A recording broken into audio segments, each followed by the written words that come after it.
राज्य सरकार को बार बार कहने के बावजूद पेट्रोल डीजल के दाम घटने में कोई झिझक नहीं है। कुछ दिनों पहले देखा गया था कि राजनीतिक दल पेट्रोल डीजल की कीमतों में बढ़ोतरी को लेकर मुखर थे, लेकिन अब उनमें से कोई भी पेट्रोल डीजल के मुद्दे पर बात नहीं कर रहे हैं। ऐसे में आम लोगों को मुश्किलों का सामना करना पड़ रहा है और वे कुछ कह नहीं पा रहे हैं। ऐसे में पेट्रोल डीजल के दाम बढ़ने के लिए देश और राज्य सरकार अभी तक कोई पहल नहीं कर रहे हैं। पेट्रोल डीजल की कीमतों में तेजी के साथ ही बाजार में आवश्यक वस्तुओं के दाम लगातार बढ़ रहे हैं। राजधानी के पेट्रोल पंपों ने मंगलवार को राज्य सरकार के पास एक याचिका दायर कर पेट्रोल और डीजल की कीमतों में तत्काल कमी की मांग की। नॉर्मल 102 টাকা এক পয়সা, ব্র্যান্ডেড প্রোডাক্টটা আছে 105 টাকা 91 পয়সা, ডিজেল আছে 93 টাকা 66 পয়সা।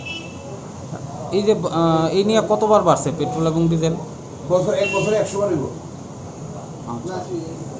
তো লাস্ট ওয়ান ইয়ারে 100 বার রূপ রইব। কি সমস্যা হইতাছে এতে আপনাদের? আমাদের প্রথম কথা আমাদের ইনভেস্টমেন্ট ডাবল হয়ে গেছে। আমরা 42 টাকা 43 টাকা লিটারে যে কমিশন পাইতাম এখন 102 টাকাতে সেম কমিশন। আমাদের ইনভেস্টমেন্টটা ডাবল হয়ে গেছে, অলমোস্ট ডাবল, অলমোস্ট না ডাবলের উপরে।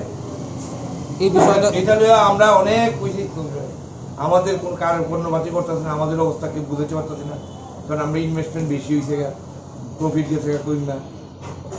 তার সাইড বাই সাইড পাবলিকের কথা তো কইয়া লাভই নেই। পাবলিক প্রচণ্ড কষ্টে আছে, মানে আর সেলও নাই। যে লোকটা কম দাম থাকাতে ইজিলি মুভমেন্ট করতো, এখন তার যেহেতু দাম বেড়ে গেছে তার মুভমেন্টও রেস্ট্রিক্টেড করে দিয়েছে, ফলে সেল ডাউন হয়ে গেছে।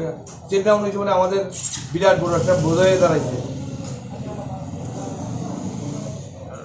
সরকারের কাছে বিষয়টা কি জানাইছে? সরকারের কাছে বিষয়টা তো আমাদের মানে রাজ্যের ভারতবর্ষের যে আমাদের অ্যাসোসিয়েশন আছে, অ্যাসোসিয়েশনের তরফ থেকে আমরা সেন্ট্রাল গভর্নমেন্টে অনেকবার বলছি যে আমরা খুব কষ্টে আছি, আমাদের কমিশন তোমরা বাড়াও, আদারওয়াইজ আমাদের তো সম্ভব না, সার্ভাইভ করা সম্ভব না।